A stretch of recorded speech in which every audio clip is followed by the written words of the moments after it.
Auditorium, and of course, the heart beats for the million times when we say this name.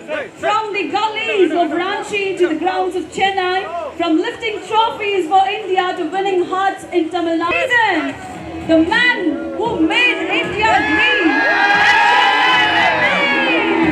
and today is not here with a bag or gloves. He's here as a Dhoni! It's a man!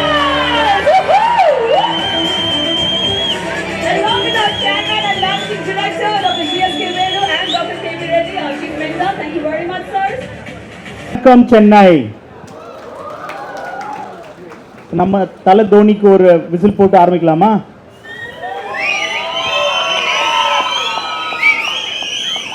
வணக்கம் Mahi. So we just met couple of weeks back in your hometown. Welcome to my hometown. Now and beyond my hometown, this is your second home.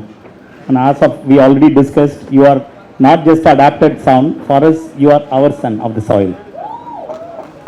So Chennai, I'm sure, it has mixed feelings for you from the time you came first to Chennai to now.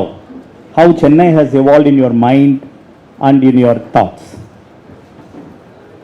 Well, it's a very long relationship, that we have had, and it started much before the start of IPL, because IPL I wasn't sure which team I will go to.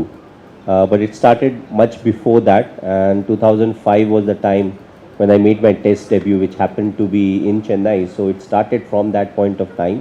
And yes, CSK helped in a big way, because all of a sudden now I'm spending close to 45 to 50 days in Chennai. So you get to know about the people, you get to know about the culture, and I would say I'm thankful I was picked by CSK, because I love the whole atmosphere that's around Chepauk, the way they appreciate the cricket and the way they come and support the team. So I feel the relationship over the years have grown. Yes, I've played some very good innings, but of course if you're playing 8 home games every year, and the last 15-16 years, you'll play a lot of good innings, but what has been very encouraging is the support that we have got. Yes, CSK, wherever we go, we get a lot of support, but home is something, that everybody craves for, and the kind of support that we have got, irrespective whether we are having a good season, a tough season, or an easy season.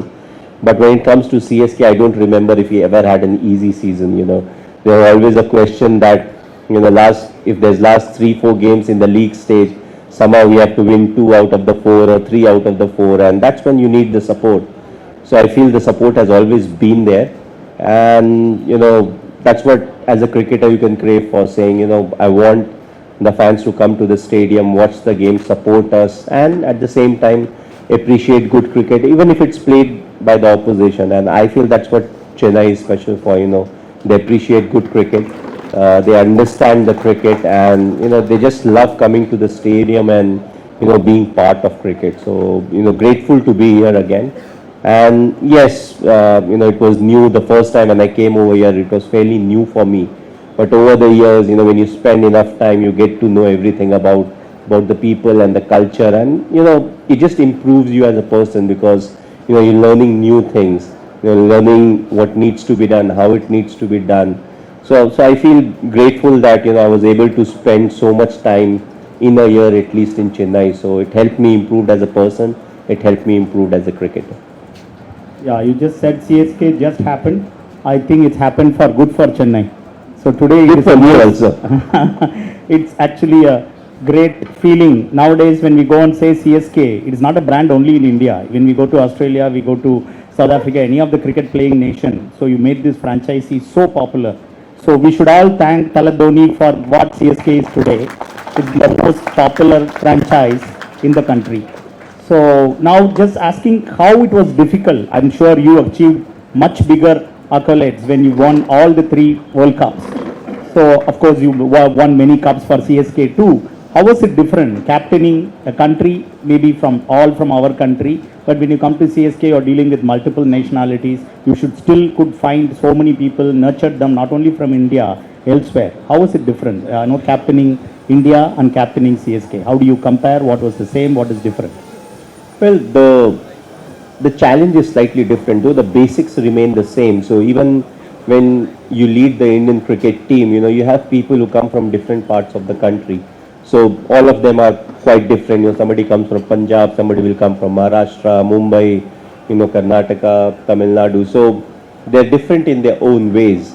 But why it is different in IPL is, IPL you also have the mix of foreign players, and then the whole arithmetic is different in the sense, you may or may not get a chance in the playing 11 because somebody else is not performing, for the balance of the team and all of that. So I feel first and foremost how we started, we started as a family, when we started CSK, we were like, it's an extended family. So everyone who was part of CSK, including the support staff, we tried to gel well, we tried to understand each other very well. We try to say that we don't just want to win the tournament. We want people to improve and become better cricketers, and we want people who play for us to tomorrow go and play for their respective country if they are not playing for the country, and in fact if possible lead their respective countries. So it was a challenge, not something that can't be done, but what really helped was the kind of players we got and the kind of management that we had, and they backed us throughout. Even when we were going through tough periods, they were always there. So I feel the challenge is different, but what made it easy was the support of each and every individual, and also the fact that usually when you play international tournaments, none of them last for 60 to 65 days. You play for some time, then there's an off, or the series changes, or the format changes. But IPL is one thing, where you constantly go on for at least 60 days to 62 days. So that in itself is a challenge, keeping everyone fit, people who are not getting a chance to play, how to keep them motivated and up to the mark that if they get a chance later on into the tournament, what's the kind of impact that they can have. So these are the challenges that comes to IPL, which is slightly different to international cricket. Thank you so much. So now coming to some tougher questions. So I think CSK had all the fame, but I think past 2 years has been very challenging, and the CSK fans are obviously a bit disappointed, but they want to hear from you what is in store for CSK in the coming years, especially next season and going beyond. And I know every time when there was difficulty, they come back to you. So whatever be the reason, we don't know, but whatever be the reason, finally they come back to you. When they give it to you, it was already difficult, but you did your best, whatever you could do. But how was it to deal with these difficult challenges in the past 2 years? And what do you think will happen to CSK from now this coming season and beyond? Well, if you see sport, the beauty of sport is how good you look on paper doesn't matter. What you actually do on the field is the stuff that really matters. And in a tournament like IPL, what you do consistently over a period of time, and then pull your socks up once you get into the knockout stages and come up with another beautiful maybe 2 or 3 performance, and that's how you win trophies. Yes, the last couple of years has not been good for us. We were not, you can say, up to the mark. Whatever the reasons may be, what is important is, to see the learnings. Yes, you had a bad season, but what went wrong? What exactly went wrong? And that was the question for us last year also. We were like, okay, there are some shortcomings, but first we needed to exactly figure out what were the shortcomings. Then look at, the solutions, what are the available solutions. And I feel, more often than not, we have been able to figure out what exactly went wrong. And in sports, you'll have very good time, and at the same time, there will be periods when you won't be performing well. With CSK, on and off, we are more often than not been on the higher side, where we have performed, we have qualified. But, there's no guarantee as through that is something that will keep on happening. It's a constant process, you always have to be at your best. It's not about what you have done in the past 14 years or 16 years. The next year when you turn up again, you have to start from scratch.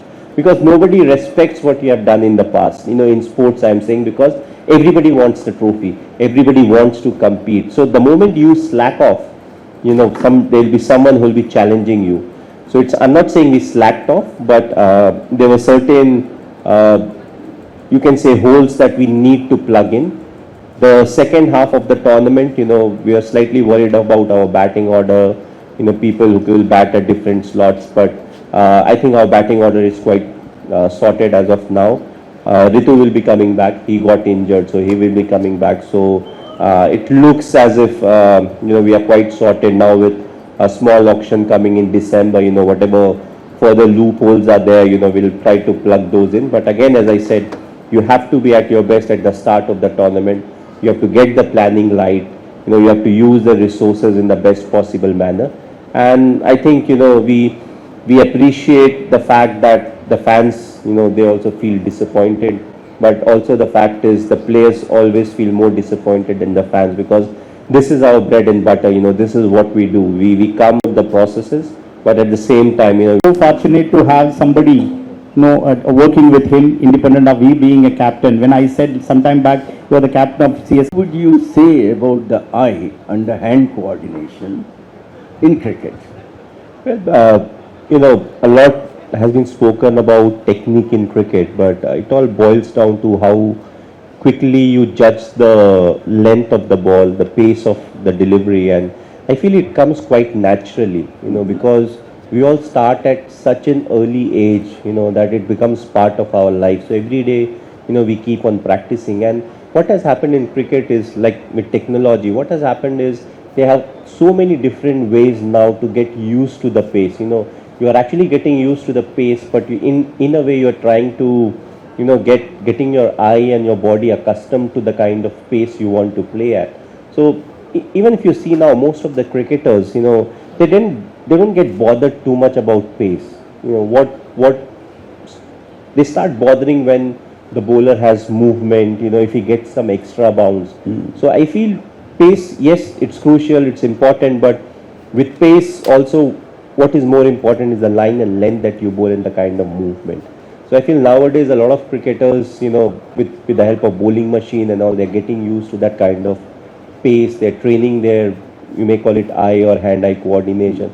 They train for that, because they want to be outskilled by talent, but not by, just pace or something. So they're like, if you're a way better bowler, then you can get me out. Or if I'm not batting well, you can get me out. But I don't want to be looked upon as if I'm someone who's out of place.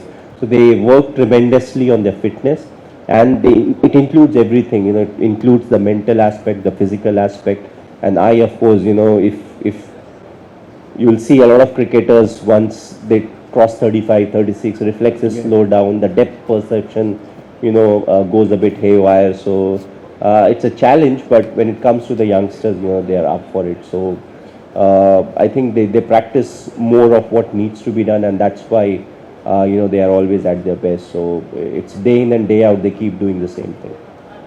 My next question, Mahi, is that almost similar as one of the greatest wicket keepers in this world. You're actually concentrating 540 balls in a day in a test cricket.